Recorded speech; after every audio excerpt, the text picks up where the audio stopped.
ಕರ್ನಾಟಕದಲ್ಲಿರುವಂಥ ಕಾಂಗ್ರೆಸ್ ಸರ್ಕಾರ ಕಾಂಗ್ರೆಸ್ ಕಾರ್ಯಕರ್ತರಿಗೆ ತೃಪ್ತಿ ಮಾಡೋದಕ್ಕೋಸ್ಕರ ಕಾಂಗ್ರೆಸ್ ನಾಯಕರುಗಳಿಗೆ ಅಧಿಕಾರ ಕೊಡುವಂಥ ಕಾರ್ಯಕ್ಕೆ ಸರ್ಕಾರದ ಹಣವನ್ನು ದುರ್ಬಳಕೆ ಮಾಡ್ತಾ ಇರ್ತಕ್ಕಂಥದ್ದು ಖಂಡನೀಯ. ಲೋಕಸಭಾ ಚುನಾವಣೆ ಹತ್ತಿರ ಬರ್ತಾ ಇದೆ.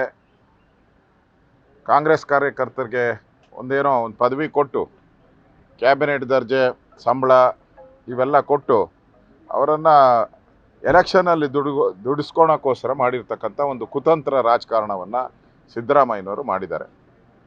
ಮೋದಿಯವ್ರದ್ದು ಬೇಕಾದಷ್ಟು ಗ್ಯಾರಂಟಿಗಳಿದೆ.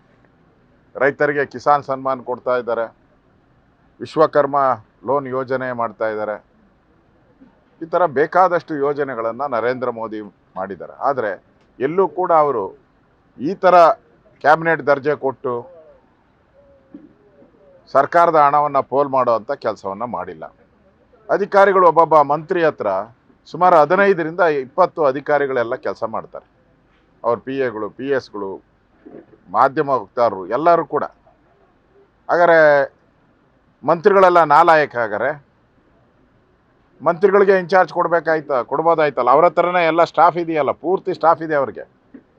34 ಜನ ಮಂತ್ರಿಗಳು ಇದ್ದಾರಲ್ಲ. ಅದನ್ನು ಬಿಟ್ಬಿಟ್ಟು ಲೋಕಸಭಾ ಚುನಾವಣೆ ಬರ್ತಾ ಇದೆ, ಕಾಂಗ್ರೆಸ್ ಕಾರ್ಯಕರ್ತರಿಗೆ ಗೂಟದ ಕಾರ್ ಕೊಡಬೇಕು. ಸುಮಾರು 20ರಿಂದ 30 ಕೋಟಿ ರೂಪಾಯಿ ಹಣ ಪ್ರತಿ ವರ್ಷ ಇವ್ರು ಖರ್ಚು ಮಾಡ್ತಾ ಇರುವಂಥದ್ದು. 5 ವರ್ಷದಲ್ಲಿ ಸುಮಾರು 160-170 ಕೋಟಿ ಖರ್ಚು ಮಾಡ್ತಾ ಇದ್ದಾರೆ. ರೈತರಿಗೆ ಇಡೀ ರಾಜ್ಯದಲ್ಲಿ ರೈತರಿರೋವಂಥದ್ದು ಸುಮಾರು 70-80 ಲಕ್ಷ ರೈತ ಇರೋವಂಥವ್ರಿಗೆ ನೀವು ಕೊಡ್ತಾ ಇರೋವಂಥದ್ದು 100 ಕೋಟಿ ಮಾತ್ರ. 3,000 ಜನ ನಿಮ್ಮ ಕಾರ್ಯಕರ್ತರಿಗೆ 3,000 ಜನ ನಿಮ್ಮ ಕಾರ್ಯ ಕೊಡ್ತಾ ಇರೋದು 160 ಕೋಟಿ ರೂಪಾಯಿ. ಸರ್ಕಾರದ ಬೊಕ್ಕಸವನ್ನು ಕಾಂಗ್ರೆಸ್ ಅವರು ಈ ರೀತಿ ಲೂಟಿಕೋರ ರೀತಿ ಲೂಟಿ ಮಾಡ್ತಾ ಇದ್ದಾರೆ.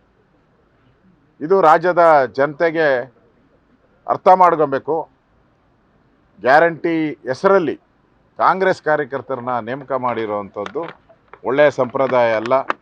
ಒಂದು ಕಡೆ ರೈತರಿಗೆ ಅನ್ಯಾಯ, ಇನ್ನೊಂದು ಕಡೆ ಕಾಂಗ್ರೆಸ್ ಕಾರ್ಯಕರ್ತರಿಗೆ ಮೃಷ್ಟಾನ್ನ ಭೋಜನ, ಬಿರಿಯಾನಿ ಭೋಜನ.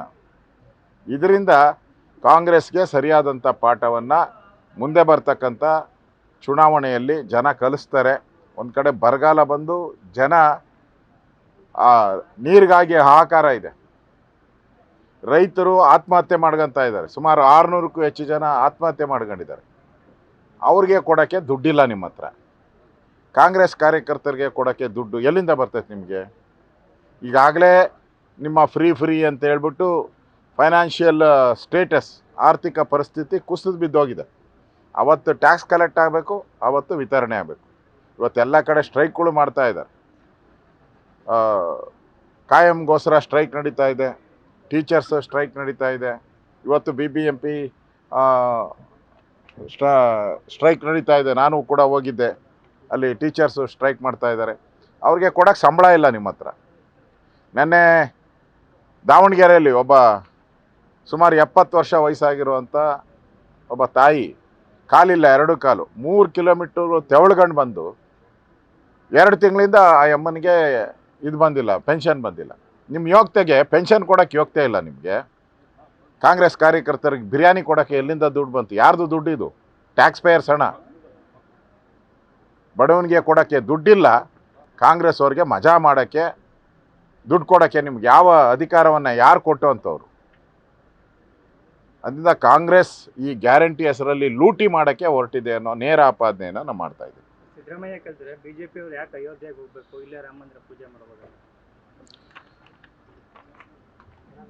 ಸಿದ್ದರಾಮಯ್ಯನವರು ಅಷ್ಟೇ, ಮಸೀದಿಗೆ ಯಾಕೆ ಹೋಗಬೇಕು? ಮನೆಯಲ್ಲೇ ಅವರು ನಮಾಜ್ ಮಾಡ್ಬೋದಲ್ಲ, ಮಾಡಂಗಿದ್ರೆ ಸಿದ್ದರಾಮಯ್ಯನವರು ಕೂಡ. ಮಸೀದಿಗೆ ಯಾಕೆ ಟೋಪಿ ಹಾಕ್ಕೊಂಡು ಹೋಗ್ಬೇಕು ಅಲ್ವಾ? ಬಕ್ರೀದ್ ಬಂದರೆ ಬಿರಿಯಾನಿ ತಿನ್ನೋಕೆ ಯಾಕೆ ಅಲ್ಲಿ ಹೋಗ್ಬೇಕು? ಮನೆಯಲ್ಲೇ ಬಿರಿಯಾನಿ ತಿನ್ಬೋದಲ್ಲ ಸಿದ್ದರಾಮಯ್ಯನವ್ರೆ? ಹಾಂ ಹಲಾಲ್ ಕಟ್ಟಿಗೆ ಮಾತ್ರ ಅಲ್ಲಿ ಹೋಗ್ತೀರಾ? ಇಲ್ಲಿ ಮನೆಯಲ್ಲೇ ಮಾಡ್ಬೋದು ಅಂತ ಹೇಳ್ತೀರ, ಅದನ್ನು ಮನೆಯಲ್ಲೇ ಮಾಡಿ. ಯಾಕೆ ಮಸೀದಿಗೆ ಹೋಗ್ತೀರಾ? ಅವ್ರಿಗೊಂದು ನ್ಯಾಯ, ಹಿಂದೂಗಳಿಗೊಂದು ನ್ಯಾಯ, ಮುಸಲ್ಮಾನ್ರಿಗೊಂದು ನ್ಯಾಯನಾ? ಓಟ್ಗೋಸ್ಕರ ನೀವು ಇಷ್ಟು ನಾಟಕ ಆಡ್ತೀರಾ ಅಂತ ಯಾರು ಜನ ತಿಳ್ಕೊಂಡಿರ. ನಾಟಕ ಆಡೋ ಅಂತ ರಾಮಾಯಣ ಆಗೋಟಿದ್ದೀರ ನೀವು. ಅದರಿಂದ ಅಯೋಧ್ಯೆಯಲ್ಲಿ ಹೋಗೋ ಅಂಥದ್ದು ಬಿಡೋದು ಅವ್ರ ವೈಯಕ್ತಿಕ ಧರ್ಮ. ಅದು ರಾಮನ ಬಗ್ಗೆ ಇಡೀ ದೇಶದ ಜನ ಕಾಯ್ತಾ ಇದ್ದಾರೆ. 22ನೇ ತಾರೀಕು ಉದ್ಘಾಟನೆ ಸಮಾರಂಭವನ್ನು ನೋಡೋಕ್ಕೆ, ಕಣ್ತುಂಬ ನೋಡೋಕ್ಕೆ ಕಾಯ್ತಾ ಇದ್ದಾರೆ. ಇವರು ಸಿದ್ದರಾಮಯ್ಯನವರು ಅವರ ಹಿಂಬಾಲಕರು 22ನೇ ತಾರೀಕು ಕಣ್ಣು ಮುಚ್ಕೊಂಡು ನೋಡೋಕ್ಕೆ ಕಾಯ್ತಾ ಇದ್ದಾರೆ. ಅವತ್ತೆಲ್ಲ ಅವ್ರಿಗೆ ಒಂಥರ ಬ್ಲ್ಯಾಕ್ ಇದು ಎಲ್ಲ ಕಾಮಾಲೆ ಕಣ್ಣಲ್ಲ. 22ನೇ ತಾರೀಕು ಸಿದ್ದರಾಮಯ್ಯ ಅವರು ಕಾಂಗ್ರೆಸ್ ಅವ್ರಿಗೆ ಏನೂ ಕಾಣಲ್ಲ, ರಾಮನೂ ಕಾಣಲ್ಲ, ಯಾವುದು ಕಾಣಲ್ಲ. ಯಾಕಂದರೆ ಕಾಮಾಲೆ ಕಣ್ಣು. ಅದರಿಂದ ಈ ಕಾಮಾಲೆ ಕಣ್ಣು ಅವ್ರಿಗೆ ದೇವ್ರು ಕಾಣಿಸಲ್ಲ. ನಿಜವಾಗಿ ಯಾರು ಹೃದಯದಲ್ಲಿರ್ತಾರೋ ಅವ್ರಿಗೆ ದೇವ್ರು ಕಾಣ್ತಾನೆ. ಅಯೋಧ್ಯೆಯಲ್ಲಿ ರಾಮ ಮಂದಿರ ಉದ್ಘಾಟನೆಗೋಸ್ಕರ ಜನ ಕಾತರತೆ ಕರ್ತಾರೆ. ಇಂಥ ರಾಮಯ್ಯನವ್ರು ಬರಲಿಲ್ಲ ಅಂದರೆ, ಸಿದ್ದರಾಮಯ್ಯನವ್ರು ಬರಲಿಲ್ಲ ಅಂದರೆ ಕೋಟಿ ಕೋಟಿ ಕೋಟಿ ಕರ್ನಾಟಕದ 7.5 ಕೋಟಿ ಜನ ಕಾತರತೆಯಿಂದ ಕಾಯ್ತಾ ಇದ್ದಾರೆ.